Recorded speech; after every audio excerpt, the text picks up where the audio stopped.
End of the week, time for your mailbag questions, all answered 100% correctly, or, and this is so important, your money back. Hey, we talked to Tom Jones a couple days. We get a chance to talk about the Rays series win over the Houston Astros. A little bit of power, Steve. I like seeing the ball fly out of the ballpark. This time it happened for the Rays. I do think as the weather warms up, and yes, it was warm for an afternoon game, you're going to see some home runs, man. Well, what the Rays had 5 in that game when they win 8-4. Yandy Diaz a 3-run shot. Lowe and Lau back to back. Crushed that off the batter's eye out there. Yes, he did. Lowe and Lau back to back. You had Curtis Meade got his first one. So he did. It was encouraging for them, especially to win a series at home, which hasn't happened. I don't think all that often. Well, especially when Taj Bradley gave up 2 runs right off the jump. He hit a batter, and then Paredes took him deep. And it was 2-0 before you could even look at it. A couple of bombs by their former Rays third baseman, right? And of course, all of them pulled because that's all he hits. Oh, yeah, he does. Yeah, it's going to left field. I've never seen a guy able to crowd the plate and still get the hips out and the bat around. It's incredible. You can play him that way. You can pitch him that way. He's still going to smash it. So it was, Houston's a pretty good ball club. I mean, they've definitely got some bats in the pitching matchup. You would not have guessed that they could have, knocked them up as well as they did. But, credit to them. Maybe they're coming around. Certainly guys like Lau and Lowe had a good series, and, Yandy Diaz went deep. So, sometimes when you don't know you're going to start because Taylor Walls was out, those can be the best games when they don't tell you you're playing. No question about it. But, it's a good say. You got to win series. Like, you don't need to sweep everything. No. But you're at home. You got to win series. They took 2 or 3 against Houston. Now you get Toronto coming in. Toronto coming in. Mm-hmm. You need to take 2 out of 3 there. Then you get Minnesota coming in next week. You need to take 2 out of 3 there. You go 6-3 on this homestand. Perfect. Yeah. Like, if you can get 7 or 8 wins, fantastic. But sure, you take 6. Yeah, it's the longest remaining homestand of the season. That's the most games they're going to play here in a row, and you want to take advantage of that. So, yeah, good for the Rays. Maybe they're coming around a little bit. Taj Bradley, like you said, overcame the shaky start, which he has not always done, and managed to get them through 6. So, bullpen did the rest. Yeah, it was a good win for them. Got your mailbag questions coming up here in just a second. But first, hey, make sure you guys get on down to Breitling Boutique. You know where that is? International Plaza Mall. You know where that is? Right by the airport. And I'm sure you've been there before. When you go into International Plaza, you want to go to the center of the mall. It's right upstairs on the 2nd floor. What a tremendous building. What a store. You're going to find tremendous customer service. Go in there, spend some time, right? You want to get a great timepiece, but you want to learn about what you're buying, and sit up there, have a drink. They'll tell you about their inventory. They have terrific men's watches, both the Navatimers and the Chronomat watches, which they're known for, and also watches for your wife, for your girlfriend. If your wife is on the go like mine is, they have terrific sports watches. These things are gorgeous and durable, and they have all different colors of wristbands for her, and she's going to love it. Also, they've been having a celebration of the NFL's 104th season, and in a celebration of that, all 32 teams have a team watch. Each team has a team watch while supplies last, and that's the key because they've been doing this for a while. But you talk about beautiful watches. These Chronomat watches have the team colors on the face of the watch, and then they have the logos on them. They're sensational. Go to TampaBay.com. You're likely to see an ad for Breitling Boutique with the Buccaneers team watch. It's just terrific. That's Breitling Boutique, International Plaza Mall. Make sure when you go, you tell them that you heard about it right here on Sports Day Tampa Bay. All right, since we were just talking about the Rays, we'll talk about some Rays mailbag questions we got. Luna on YouTube had said, the Rays are who we thought they were. They're a bad baseball team. That's not going to change until there's a change of ownership. Stu couldn't care less about winning. It's all about the money. I disagree. I think Stu has demonstrated through the years since his ownership that he does care about winning, and he's done it in a unique way. Certainly challenging. Major League Baseball is not an equitable system or competitive balance when it comes to, money. They don't have a salary cap, a hard salary cap. The big market teams like the Dodgers, like the Yankees, Boston, all those teams are going to outspend the Rays prohibitively, and that's been the case since the beginning. If he didn't care about winning, okay, you would not have had the success that they've had. They've had to do it a different way. They've hired the right people in this organization, both in the general managers and certainly Kevin Cash, two-time AL Manager of the Year. This is a hard thing to do to compete in the AL East against teams like the Yankees and Boston, Toronto, that are able to outspend you sometimes 3-1. So, all that said, I understand the angst and the disappointment and the vitriol aimed at Stuart Sternberg right now because of the stadium situation, because of what appears to be maybe even a desire to move this franchise. I'm not sure that's ever going to happen. He said he wants to keep the team here. Major League Baseball certainly wants the team in Tampa Bay. I saw a story the other day that said that what was it, 50% of the roof, Steve, has been made, and Mm-hmm. it's coming from China, and so they're Yep. trying to repair the trop for next season, which I think they'll be able to do if that's the case. Yeah, I believe Um, the rest of it should be done in the next month or so. mhm, Then it will be assembled in China, yeah, and then should be back here in August or so. They said August, September, yeah, so they can start putting it on. be phenomenal. And the hope is, of course, that they can maybe play back in the trop. Of course, they have at least there until through 2028 season, I believe, which at least buys time to try to find a solution for their stadium situation. And or look, maybe Stuart Sternberg gets a price that he's comfortable with and sells the franchise. There's certainly a number of ownership groups out there. But does he not care about winning? I don't necessarily agree with that. Could they have spent more money on payroll? Sure. But I think, part of the reason for getting a new stadium is to increase the revenue streams. Certainly the deal they had with St. Petersburg that they decided at the last minute not to honor or not to complete, I suppose, would have maybe done that because of the development rights and the revenue they would have raised, not just through ticket sales and a new stadium, but through the property that they were going to develop. But these are not easy deals to do. These are not, everything is fluid. And ultimately, we'll find out whether Stu wants to sell, whether he wants to find a solution in Tampa or can get one in Orlando or someplace else. But as far as doesn't care about winning, I think that's a little too much. Now, does he care as much, to enough to, you know, be reckless and buy players and spend unwisely based on their market size and not recover that and go into debt? And maybe not, maybe not.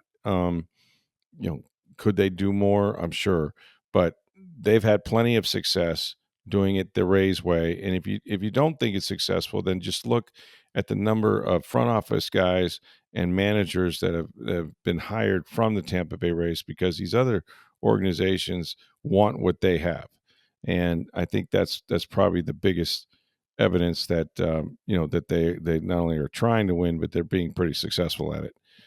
We'll see. Look, when you go one and done in the playoffs every year for 2 or 3 years, then there's impatience. I get that. And this is a team that's still below 500. They look very similar to last year's start. There's still a lot of baseball ahead of them, and certainly they got challenges playing at Steinbrenner and being homeless and all that. But I'm not prepared to say they don't care about winning. I don't think that's true. All right, we kind of answered this a little bit, but Garv had emailed. It says, "Is there any indication at all that the Rays are going to play in St. Pete next season? I've seen zero progress on repairing the Trop's roof."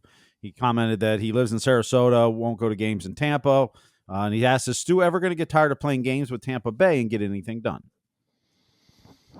Well, the roof we addressed. I think the Yeah, plan is repairing the Trop is the county and the city's responsibility. that's right. It's not It, Stu's, and they're obligated contractually to do just that. They have to provide a major league worthy ballpark. That's part of Mhm. their lease. And yes, the Hurricanes, certainly made that unable to complete this year, and that's why they're playing at Steinbrenner Field.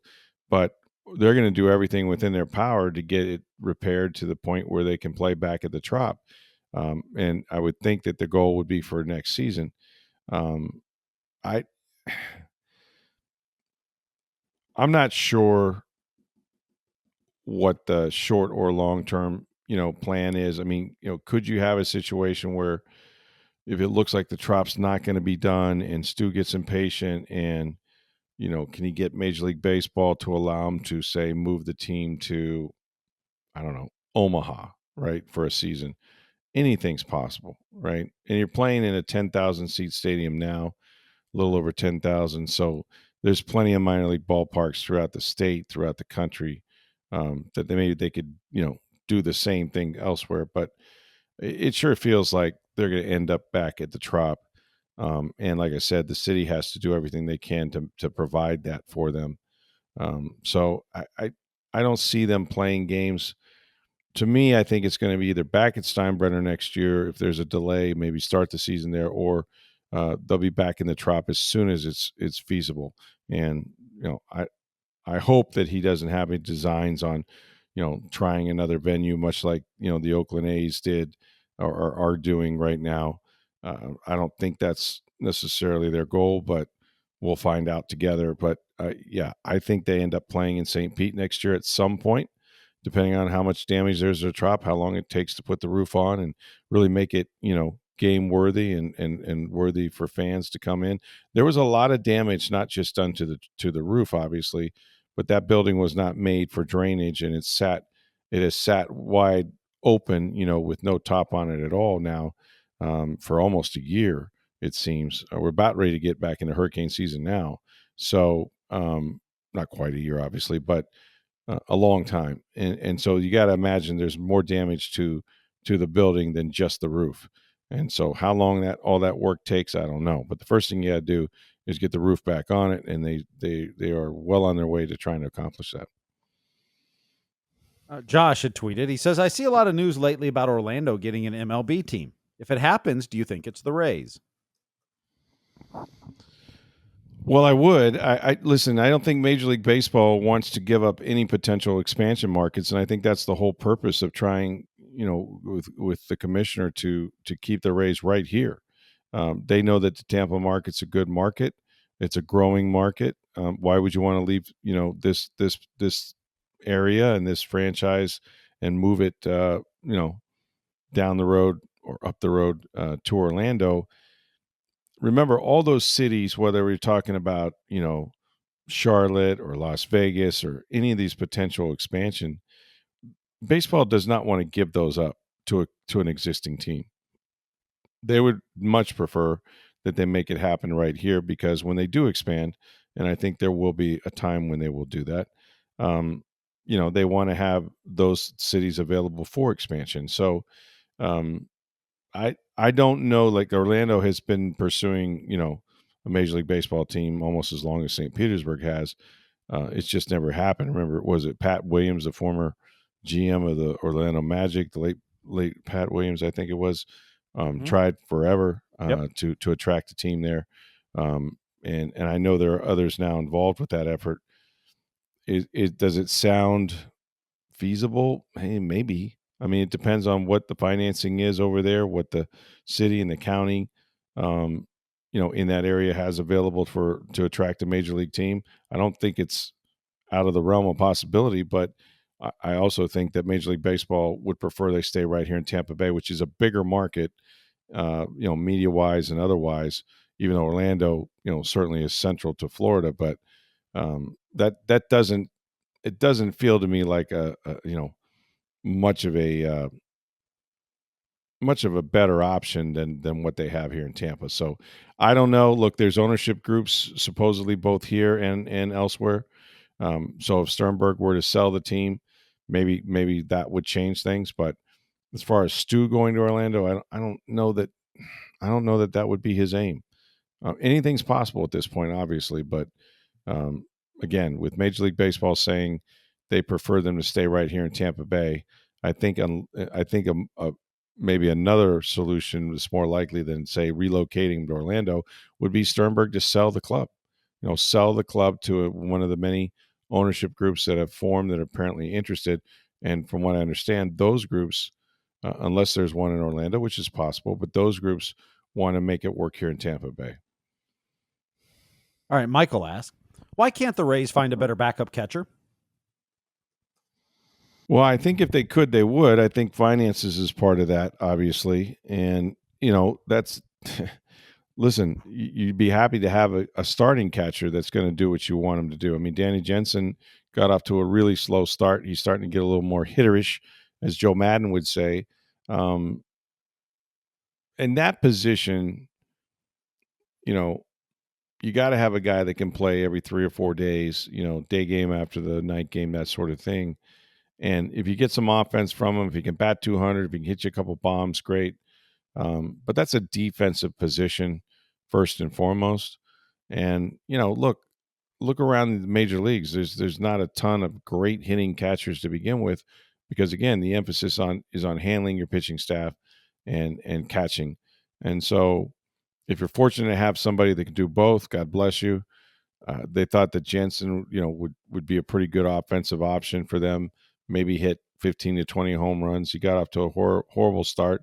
I think he's certainly swinging the bat better now, but I just don't think you have a ton of resources, and I don't think there's like a great backup catching market all the time. You know what I mean? Like, it just this is a hard position to fill. It's one of the most valuable positions, and if they were out there in abundance, they would just rifle through them. I mean, you know, they've had some guys through here that weren't great players, and some of them are out of baseball altogether.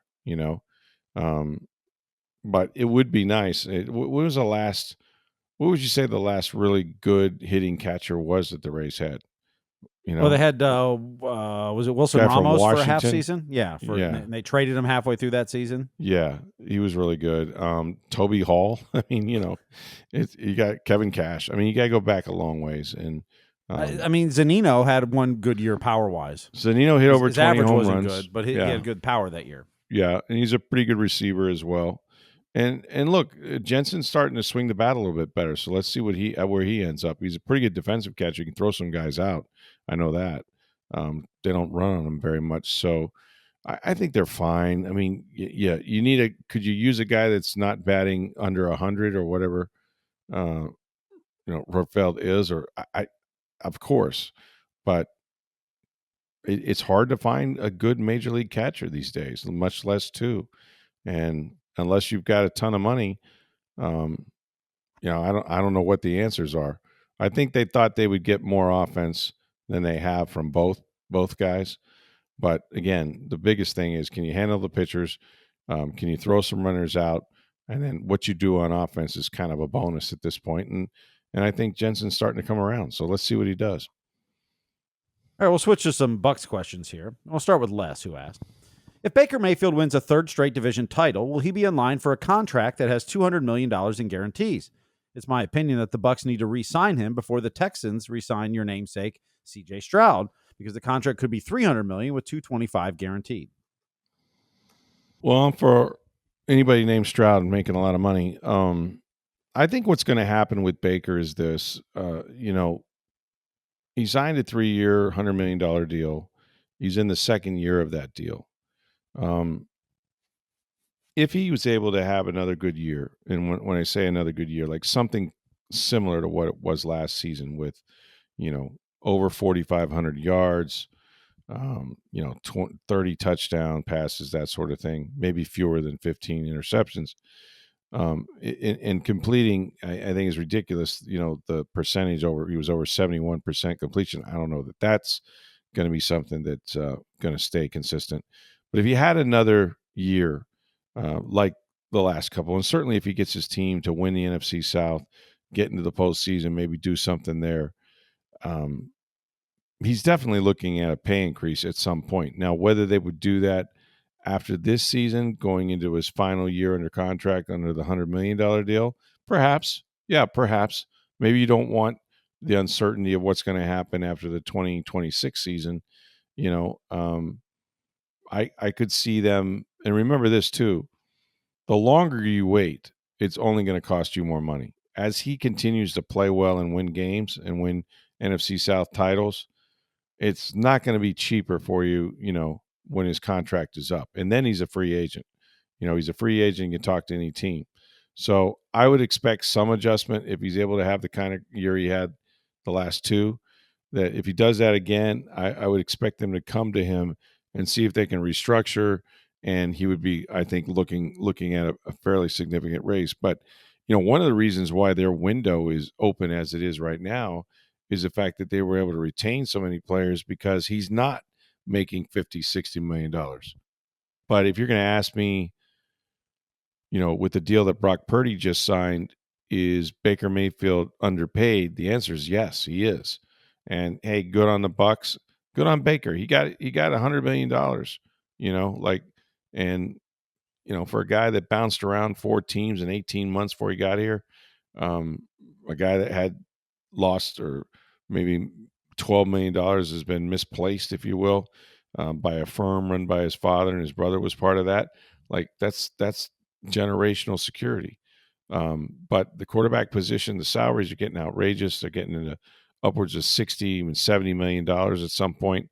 And I don't know that Baker's going to get there, but at 30 million or 33 million a year, he's definitely underpaid. But he signed the deal. It's a 3-year deal. We're in year 2, and let's see how he does. And also, let's see if he can stay healthy. He's one of these guys that has done well to play every game since he's been here, but it's not as if he hasn't been beat up and limited in some of them. And that's the biggest takeaway in talking to the offensive coaches the other day was they really want this guy to make better decisions. They love his style of play. They want him to keep playing that way. They just want him to pick his spots a little more carefully. So that's a long way of saying I think he's going to be in for a pay increase. We'll have to see how he plays this year. Would not surprise me if they do it before this $100 million contract is up. All right, Craig in Vegas tweeted. He says, if Mike Evans told Jason Light that this is his last year and he's done, does Jason owe it to Mike to get Trey Hendrickson to see if it's the missing piece to get Mike one more Super Bowl? Would it work better for cap purposes to extend Baker now versus next offseason? Again, it depends on the contract. I mean, obviously, if you extend a guy and you have multiple years, the more years you add, you can amortize the signing bonus and things like that and lower the cap number. It's kind of the same question we got, like, when's the best time to do Baker?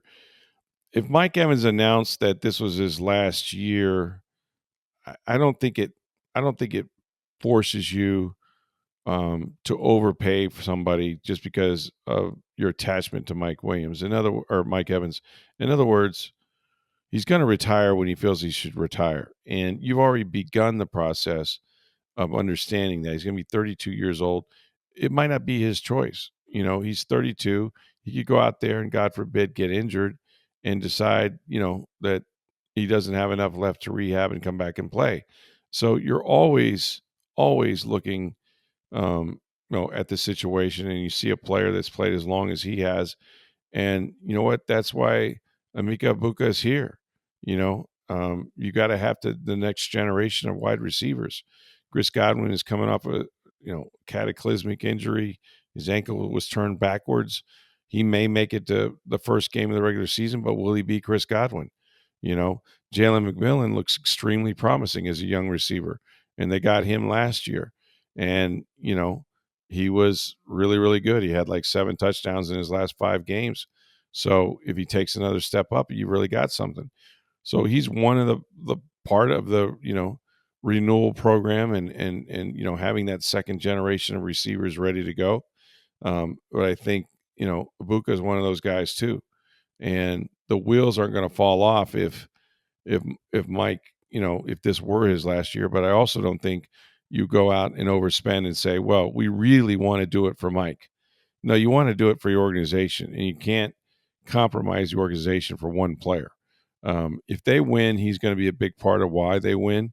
And if they win, they're going to have to do and have done some things on defense to make them so much better.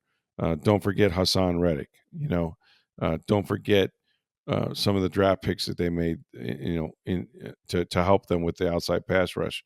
So they've already begun that process, but I don't think that the nostalgia of one player leaving them and not having wants to win one more Super Bowl is going to make a bad decision in free agency. Not that getting Trey Hendrickson's a bad decision, but at what cost, at what price, that sort of thing. I don't think the two are linked at all. Ali in the UK tweeted, What's the plan at inside linebacker this season? Seems like we're asking an awful lot out of a 35-year-old Levante David after passing on the position completely in the draft. Thank you. Yeah, the plan is just that, and you are asking an awful lot of him, but he seems to be defeating Father Time, even though he is undefeated. But Levante David is back, and he's back for 1 year. This is sort of where he's in his career, where he's going to be 1 year at a time. The decision wasn't as hard, frankly, because of the way he played a year ago. I think he led the team in tackles like 122. He had five and a half sacks, made a ton of splash plays. Still a very solid player, not the guy in coverage that he used to be. But then, I think teams exploited the middle of their defense in the passing game a year ago. They're banking a hell of a lot on Servassier Dennis. He's going into his third season out of Pittsburgh. Last year he had aggravated a shoulder injury, which I think they were aware that was something they might have to um, have surgery on at some point, and he has. But it's still a lot of responsibility to put on a young player that, while he was playing great through the first 4 games, still hasn't had a full season at that spot, right? So we don't know a lot about Dennis. It looks like he's going to be a really solid player. Certainly he benefits playing next to Levante, but just to cover their tracks, I thought this was a smart thing by Jason Light in the front office. They went out and signed a free agent, Anthony Walker Jr., from the Miami Dolphins. And ironically, KJ Britt, who they didn't offer a contract to, signed with the Dolphins. So it's sort of a free agent swap, if you will. But Walker has played a lot of football at a pretty high level for the Dolphins and in the NFL. And what I like about this is you're not backing up guys with guys that have never played, and hoping they can hold it down. If they have to go to Walker for some reason, he's a really good player. Like, he's been a very productive player. Sure, he's at closer to the end of his career than the beginning, but I don't think you necessarily hold that against him. But you also have another guy that they got late last year, put him on the practice squad initially, I think, is Deion Jones, who played for the Falcons. Now, he is really good in coverage. So, again, if you get an injury, Servassier Dennis or Levante, you've got some guys that can fill in there and hopefully not miss much of a beat, because they both played at a very high level in the NFL. And I like that they are not banking on some, rookie necessarily. Now, if they'd have spent, and I don't have the draft in front of me, but if they'd, gone inside linebacker, if they thought somebody was worthy of that in the first round, that would have made sense positionally. But they just didn't have a grade of somebody like that when their time came to pick. So they have covered their tracks. I think they did a nice job of finding guys who have played at a high level, who's done things against them even, that they can plug and play. Deion Jones had a walk-off pick six in Jameis Winston's last game as a Buccaneer in overtime. So they've seen him play. And then, you still have, some of your own guys too. Antonio Guerrero Jr. is still here. You got some players, but in the end, I think the bite of the apple, first bite will probably be a guy like Servassier Dennis playing with Levante David, and then we'll see. Competition brings out the best in everybody, and they've got some guys that are going to be not only trying to make the roster but trying to get playing time. So I think they're better off than they were a year ago at the position. But I would agree, probably didn't fall right for them. But unfortunate that they weren't able to upgrade with a younger player in this draft. It just didn't happen. All right, we got a lot more mailbag questions, so we're going to hold a lot of these for next week. We'll get to. Mm-hmm. But I did want to end on this one for today's show. Ed had tweeted. He says, in honor of Memorial Day weekend, how do you gussy up a grilled hot dog, burger, or sausage? Wow. Me personally? Okay, so I'm a kielbasa guy. Mm-hmm. Like, I love kielbasa, and it can be, any kind that any brand that you like necessarily. I'm not a turkey kielbasa guy. Like, I want the real thing. Mm-hmm. What we used to do, and my dad did this for years. It seemed like every Saturday night. for a while there. But you would take like some like a Cuban bread or a roll, hoagie roll type thing, and we would cook the kielbasa on the grill. Okay, and then he would cut up a green pepper Mm-hmm. and cut up an onion, Mm-hmm. and then take that kielbasa, a lot of mustard on the bread, and then just cover it with green pepper and onion, a little bit of butter on top, and that's and also if you're into this, and I am, he would also add some mushroom. I love mushroom, so it would be grilled mushrooms, onion, and green pepper laced over the top of this kielbasa with like a Cuban bread or a hoagie roll. And brother, I mean, back in the day when you could eat everything you wanted to, and I would crush me some of that. Now hot dogs are a little bit different. Like I'm a chili dog guy. Oh, there, Uh, yeah, exactly. I love chili dogs. I can eat a hot dog almost with nothing, right? Like I love hot dogs. They're not great for you. I get it. I think there was somebody that said that for every hot dog you ate, it's 30 minutes off your life, which means I'm not going to live very long at all. Because let me tell you, I ate hot dogs from the time I was a kid every Saturday. If it wasn't the kielbasa, it was the hot dogs. But for me, it's chili dogs. Like I said, I can eat a hot dog plain. I can eat it with mustard and ketchup. Doesn't bother me. I love them. I prefer them on the grill as opposed to boiled. But that said, give me some chili to put on that hot dog, and Mm-hmm. I'm good. Like I love a good chili dog. Hormel, no beans if you're gonna go commercial, or if you can make your own, whatever. But I'd yeah, prefer the Cincinnati style Skyline chili, but I'd put Skyline, any chili. yeah, I'll put any chili on the hot dog. yeah, Skyline's good. Some people don't like that. I don't understand it, but I I always don't like either. I Skyline. would eat. I wish there's one in Clearwater and there's one in Lakewood Ranch. I wish I lived closer because I would eat it a lot more often. Yeah. Like Mhm. anytime I'm near Clearwater, it's like we're stopping Yeah. always. But Yeah, I wish I had I more. lived in college, lived at Skyline, so Yeah. If you live in Atlanta, it's the Varsity. Yep.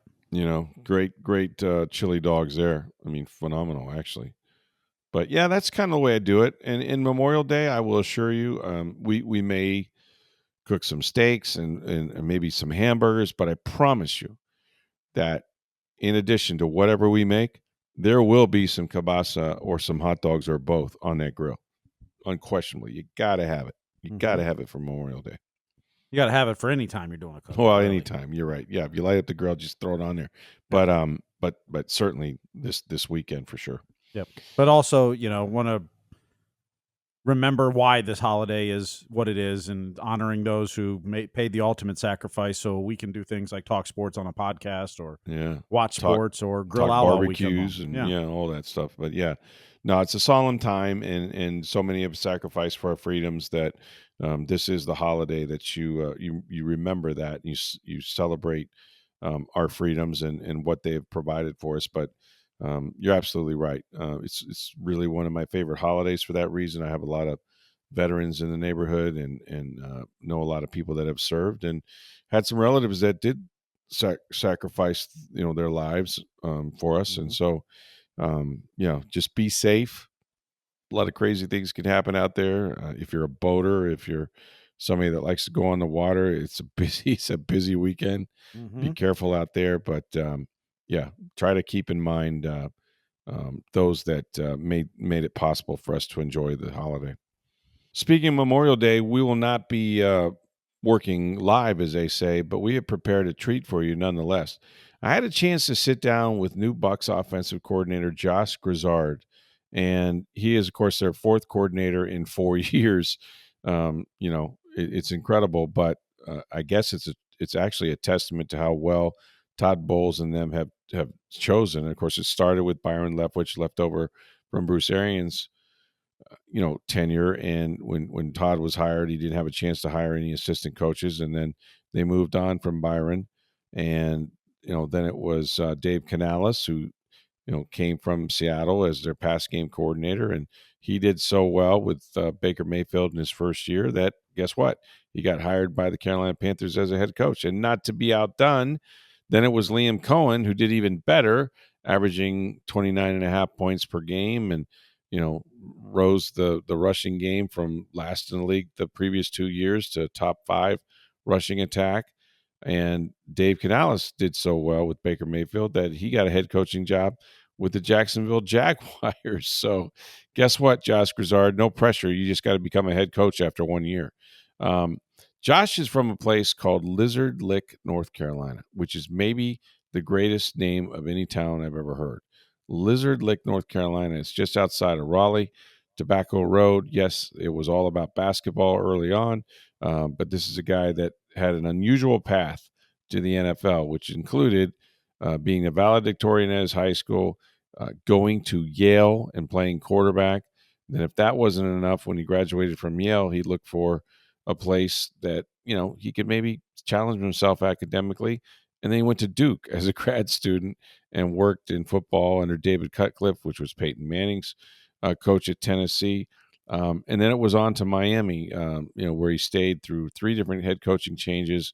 And last year he was a Bucs passing game coordinator, and now offensive coordinator, which gives them a ton of continuity, at least finally within systems, but a guy who's never called a play. So fascinating story, fascinating interview. I hope you guys will tune in on Tuesday and enjoy that conversation with Josh Grizzard. Thanks for listening. Hope you guys have a terrific Memorial Day. Be safe out there. Keep our troops in mind and those that have made the ultimate sacrifice. And we'll talk to you next week.